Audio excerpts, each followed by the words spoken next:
Hi folks, we're gonna make some espresso with milk.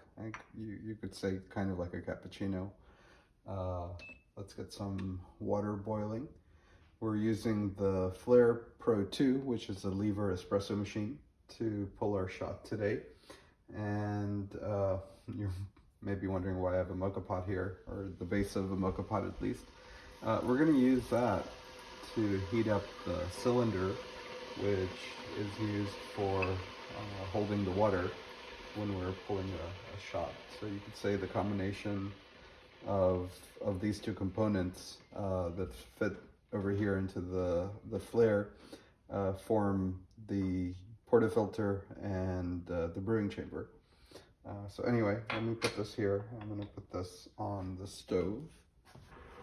And then while the kettle is going, I'm going to place the portafilter up here on top of the kettle so that the steam that comes out will heat up our portafilter. While that is happening, let's grind some beans. And we're going to measure out just over 17 grams.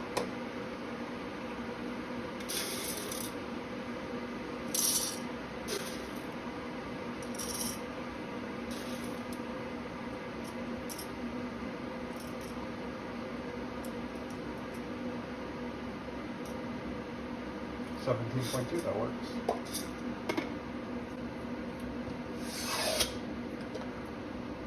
And the grinder we are using is the JX Pro from 1Z Espresso. It's a hand grinder which works just fine for my needs because I feel it's nice to reduce our consumption of electricity whenever we can. And the grinder does a great job, gives me the fine adjustments I want for dialing in my espresso, and you know, cost-wise, it's, I think, great value for money. So here we go.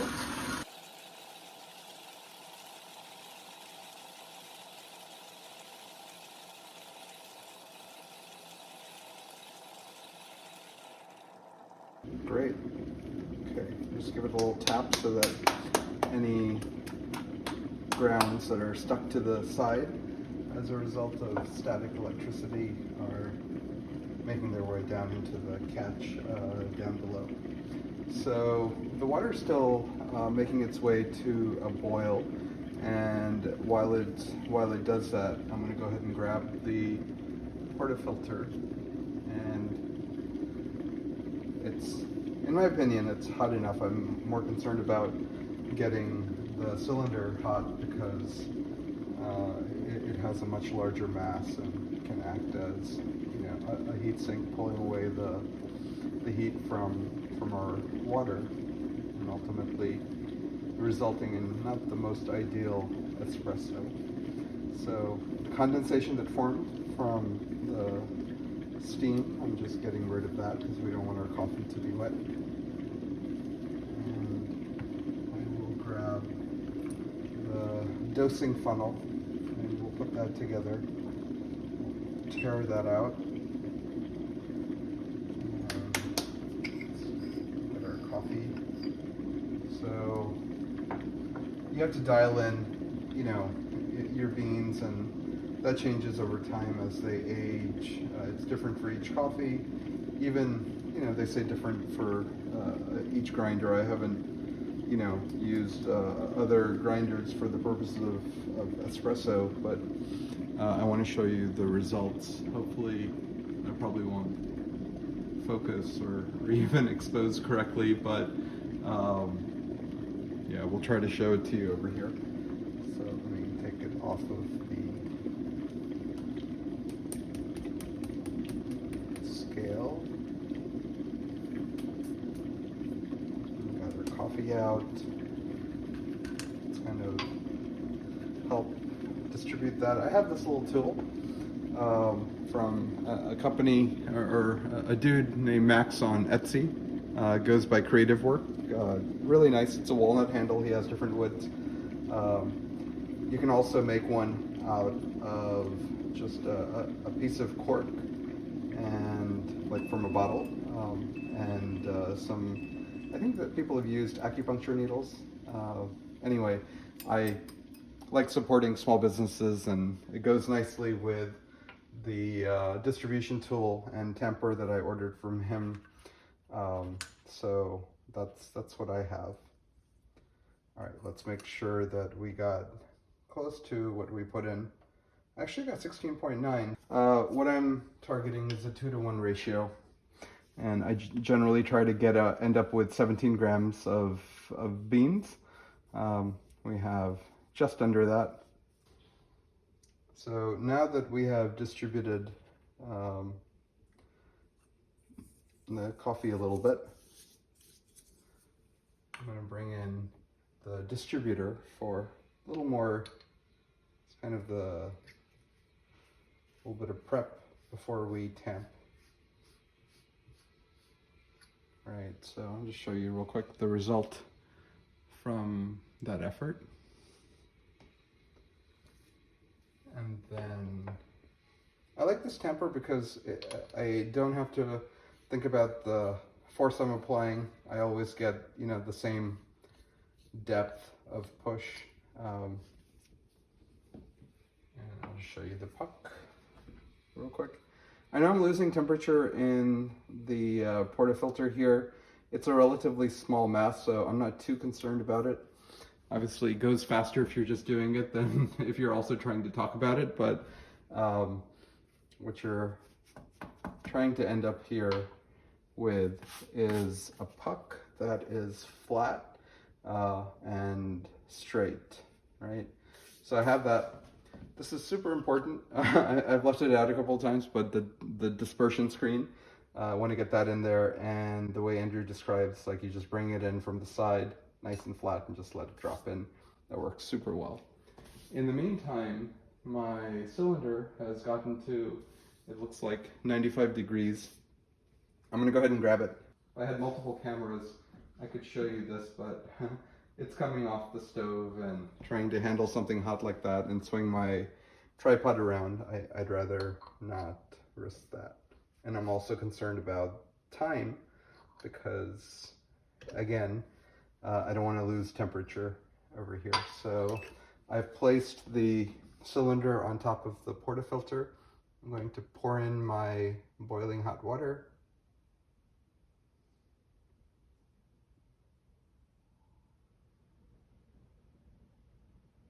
Great.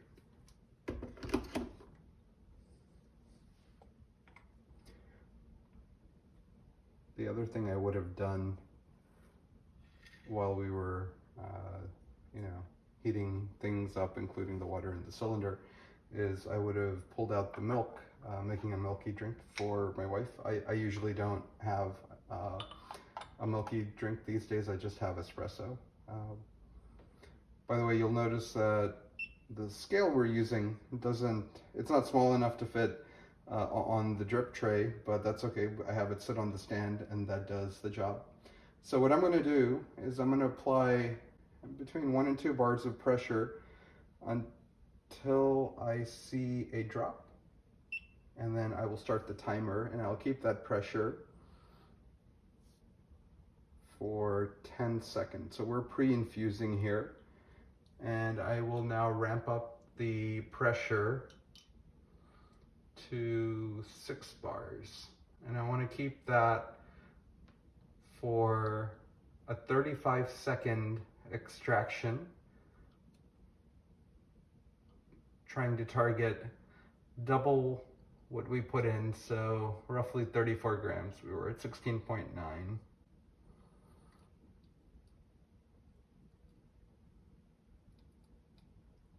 I was just going a little slow, but that's okay. And I'm gonna slowly pull off. There we go. And we'll place this over here. So show you my shot.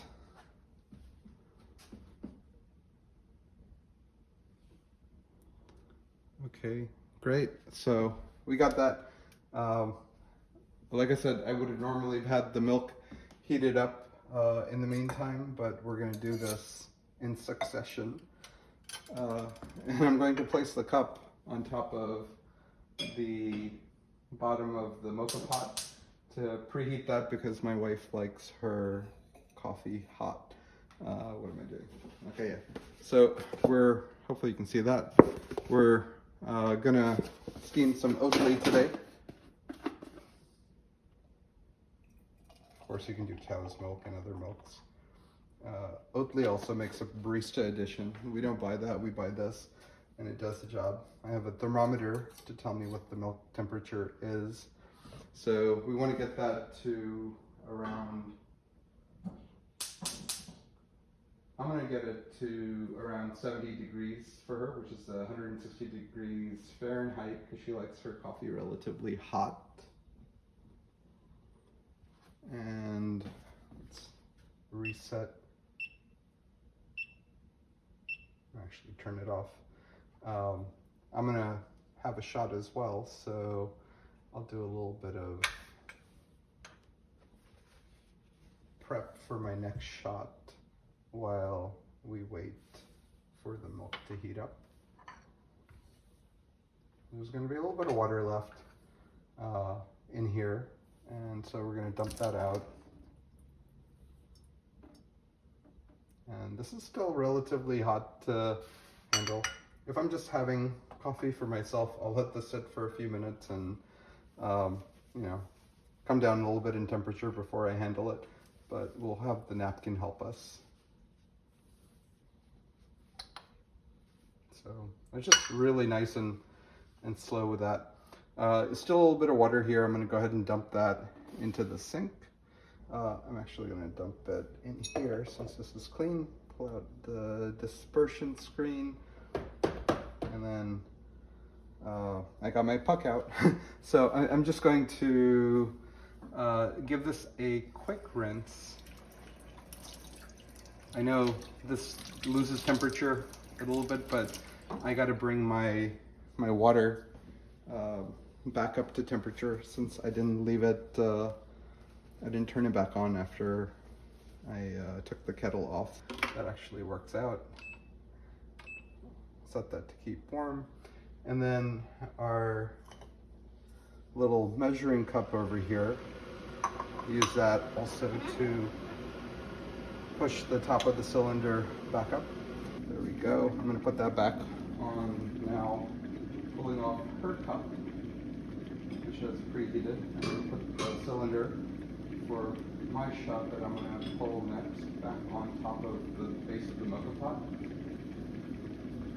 Pull out some more coffee.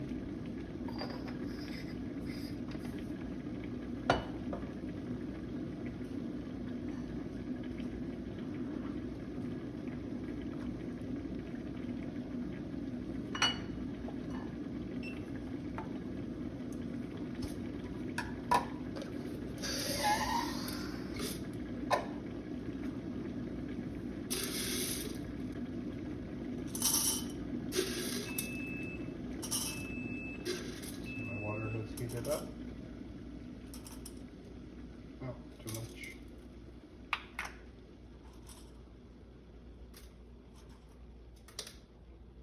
That's good. 17.3 is what I'm branding.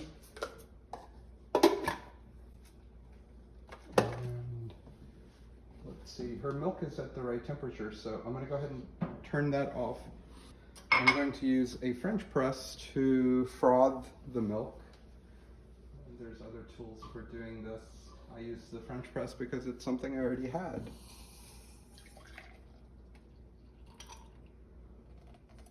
Alright, same with the mocha pot. There are other ways of heating up the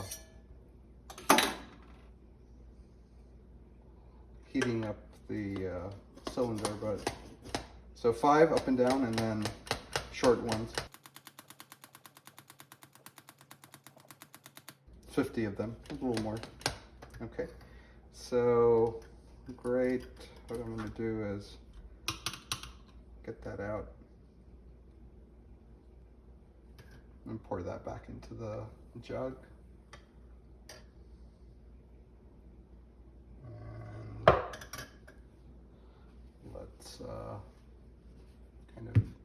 rid of some of the bubbles there. Looks nice and glassy. All right, so here's her shot.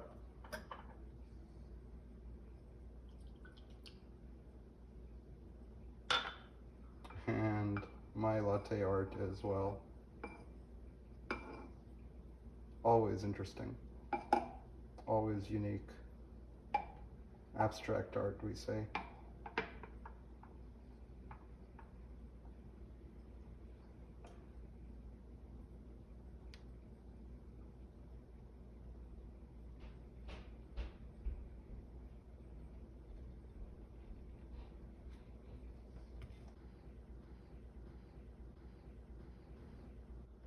That is ready. Let me get back to what I was doing. I'm gonna, for my next shot, clean the dispersion screen.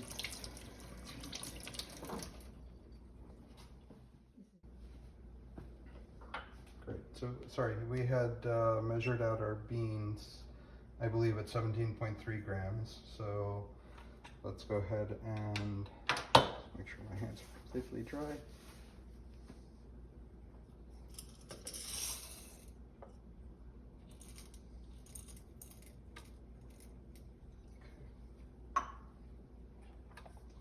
Grind those.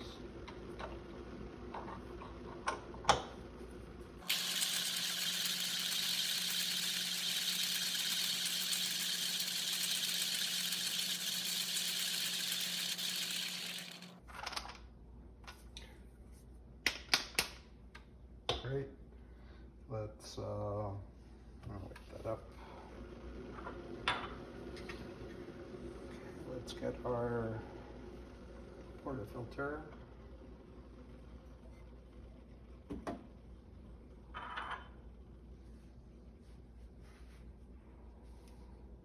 Get rid of the condensation.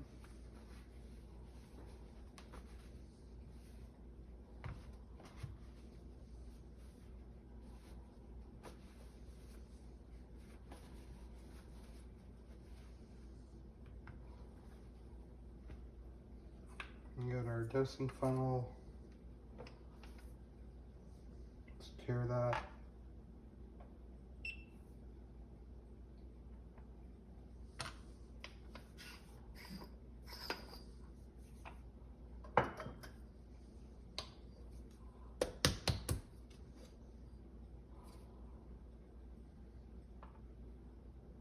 $17 on the dot.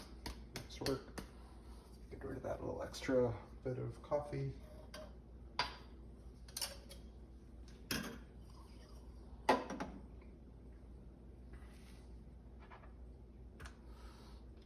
A little distribution tool.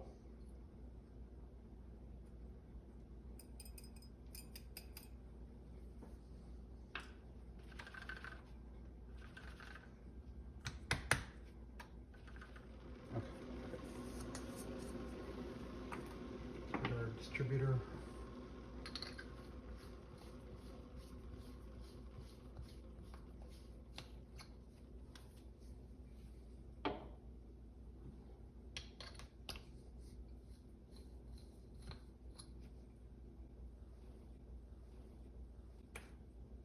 Okay, dispersion screen.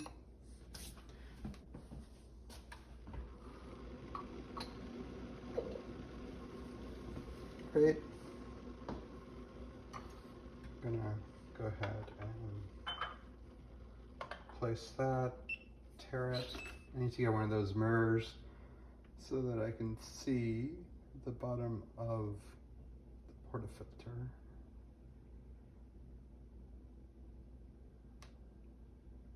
Great.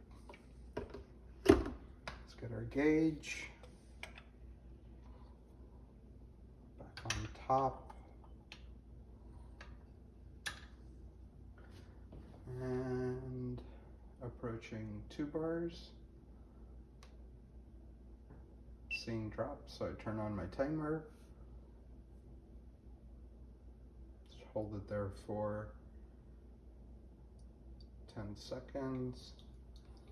Increase pressure up to 6 bars.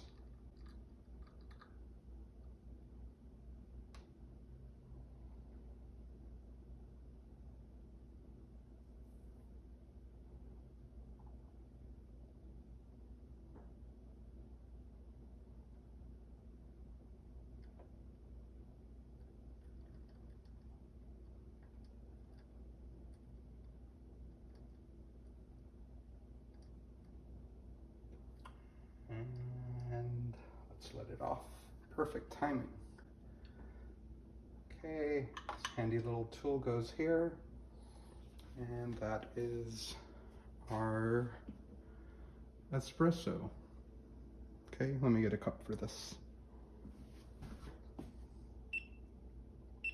So I used to pull my shots directly into the cup from which I was going to drink it, and that worked just great. I would use a spoon to stir so that, you know, what got pulled earlier in the shot versus later in the shot isn't sitting at different levels. It gets all mixed together, and we want to stir, not swirl, as James Hoffman tells us. But this does the same thing if, you know, we are pulling the shot in one glass and then pouring it into the other, and this also works well if I'm gonna make a milky drink. So let's see how it smells. Very nice.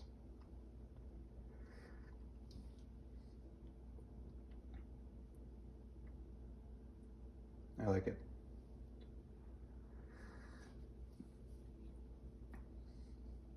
Definitely sweet.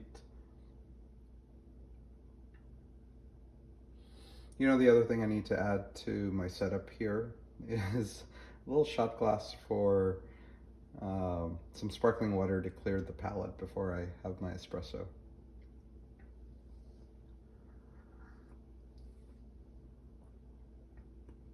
But yeah, really nice. I hope that was helpful. Thank you so much for watching, and have a great day.